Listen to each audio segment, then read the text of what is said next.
This is Trish Thomas-Mink, and tonight we're going to be talking about Operations Northwoods, the CIA, and the Joint Chiefs of Staff.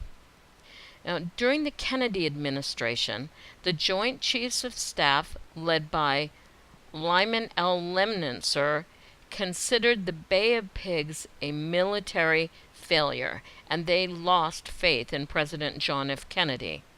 In a book written by a man named Bamford called Body of Secrets, he is quoted as saying, at that point, the far right became a fount of proposals born of frustration and put forth in the name of anti-communism. Active duty commanders played host to anti-communist seminars on their bases, and they also attended or addressed right-wing meetings elsewhere. Although no one in Congress could have known at the time, Lemnitzer and the Joint Chiefs of Staff had quietly slipped over the edge. In 1959, Cuba had been taken over by Fidel Castro and the Communists. By 1961, Kennedy was president, and the Bay of Pigs was considered a military failure. This was the birth, they think, of the false flag operation. Now, the dictionary defines false flag as covert operations conducted by government, corporations, or other organizations which are designed to appear as though they were carried out by other entities. I want you to hear that. Government, corporations, or other organizations carry out operations against their own people, making it appear as if they are done by somebody else. The actions really began the last year of Dwight D. Eisenhower's presidency in March of 1960. Now, it seemed that Eisenhower, who was an old Army general, wanted to go out of office with a military win. He wanted to invade Cuba before Kennedy was inaugurated, but had no real good reason to do so. Eisenhower discussed with the military that even if Castro did not give them a reason, perhaps they could manufacture one that would be generally accepted. What he suggested was a bombing, an attack, an active sabotage carried out secretly against the U.S. by the U.S. military. A CIA report was signed off by President Eisenhower on March 17, 1960, for U.S. intervention. It was called a Program of Covert Action Against the Castro Regime. On March 24, 1960, the CIA, separate program, allocated $900,000 to their own covert operation, and by June they had allocated another $1 million. The operation's goal was to unseat Castro. They were enlisting anti-Castro assets and began training for operations in Florida and in Cuba also. This was separate from the Joint Chiefs of Staff, who had at that point 50,000 men at the ready that they were willing to loan the CIA. This was according to a document called the Inspector General's Survey of the Cuban Operation and Associate Documents. This was the precursor to the operation presented to Kennedy in 1962. At that point, Allen Dulles was then the head of the CIA. He's the same Allen Dulles who appointed himself to the Warren Commission after the assassination of President Kennedy. Now, he was cautious about the U.S. involvement in Cuba, though. He feared an anti-American movement. So he presented what is called the General Covert Action Plan for Cuba that would only focus on just the Cuban problems. The CIA recruited bodies for this action, and they had to be pro-Western, anti-communist, politically neutral, and able to garner Cuban support. The main goal was to oust Castro and restore Cuba to the 1940 Constitution. The purpose was this: number one, to act as a beacon to attract other anti-Castro groups; two, to serve as a scapegoat in case covert operations were discovered; and 3, to act as a possible replacement if Castro was taken out. After the Bay of Pigs failure in 1961, both Robert Kennedy, the Attorney General and the President's brother, and Richard Goodwin, who was the Assistant Special Counsel to the President and a member of the Task Force on Latin American Affairs, they both suggested that the U.S. government begin a sustained action against Castro, calling it an action to remove the communists from power in Cuba. Now we have 3 organizations: Joint Chiefs of Staff, the CIA, and now Robert Kennedy wanting the government to act. On November 4th, 1961, Project MONGOOSE came into being. It was led by Air Force Brigadier General Edward Lansdale, but with the cooperation of many of the other agencies: the CIA, Department of Defense, the Department of State, the FBI, Immigration and Naturalization Service were among just some of them.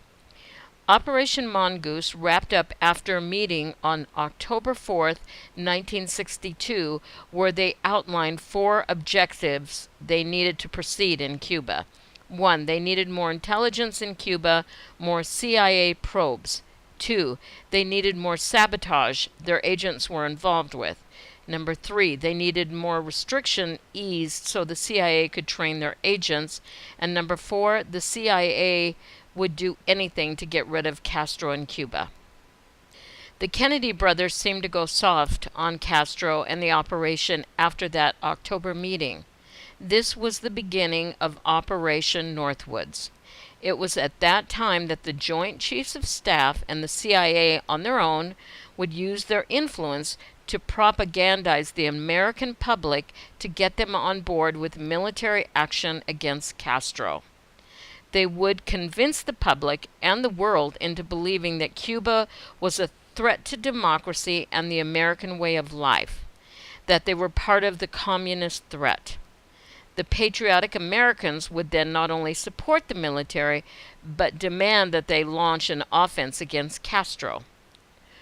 World Opinion and the United Nations Forum, said a secret JCS document, should favorably affected by the development the international image of Cuba as a rash and irresponsible nation and as an alarming and unpredictable threat to the peace of the Western Hemisphere. Operation Northwoods called for a war in which many Americans and innocent Cubans would die senseless deaths, all to satisfy the egos of twisted generals back in Washington, safe in their little taxpayer-funded houses and limousines. One idea seriously considered the involvement of the launch of John Glenn, the first American to orbit the Earth. On February 20th, 1962, Glenn was to lift off from Cape Canaveral, Florida, on this historic journey. The flight was to carry the banner of the American virtues of truth, freedom, and democracy into orbit high over the planet. But Lemnitzer and his chiefs had a different idea. They proposed to Lansdale that the rocket should explode and kill Glenn. The objective was to provide irrevocable proof that the fault lies with the communists and Cuba. These are some of the other attacks they were going to stage on the base at Guantanamo Bay and in Florida. 1. Stage riots outside the base. 2. Get CIA Cuban assets to climb over the fence into the base. 3. Then capture such Cubans inside the base. 4. Blow up ammunitions inside the base and start fires. 5. Capture fake assault teams entering the area from the sea. 6. Sink ships in the harbor. Stage funerals in lieu of real ones. 7. Blow up ships and blame it on Cuba. 8. Stage fake, real/real communist Cuban terror attacks and bombings in Miami and other Florida cities and even in Washington, D.C. Let's see, that's 1, 2, 3, 4, 5, 6, 7, 8, 9. Create incidents that look like communist Cuban missiles destroying American aircrafts. And finally, Cuban hijacking attempts on civilian planes and land vehicles. These are just some of the ideas they came up with that could include the loss of life for both Cubans and Americans within an acceptable range, enabling these diabolical generals to declare war on Cuba and oust Castro. Lemnitzer and the Joint Chiefs worked out a complex deception. An aircraft at Elgin Air Force Base would be painted and numbered with an exact duplicate for a civilian registered aircraft. At a designated time, the duplicate would be substituted for the actual civilian aircraft and would be loaded with selected passengers, all boarded under carefully prepared aliases. The actual registered aircraft would then be converted to a drone, a remotely controlled unmanned aircraft. It would take off. The takeoff times of the drone aircraft and the actual aircraft would be scheduled to allow a rendezvous south of Florida. From the rendezvous point, the passenger-carrying aircraft would descend to a minimum altitude and go directly into an auxiliary field at Elgin Air Force Base, where arrangements will have been made to evacuate the passengers and return the aircraft to its original status. The drone aircraft, meanwhile, would continue to fly the filed flight plan. When over Cuba, the drone would be transmitting on the international distress frequency a Mayday message stating they were under attack by Cuban aircraft. The transmissions will be interrupted by a destruction of the aircraft, which would be triggered by a radio signal.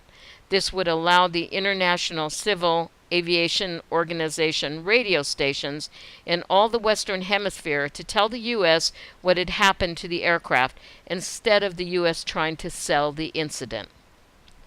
Finally, there was a plan to make it appear that communist Cuban missiles destroyed a U.S. Air Force aircraft over international waters in an unprovoked attack. It was a particularly believable operation given the decade of shoot-downs that had just taken place.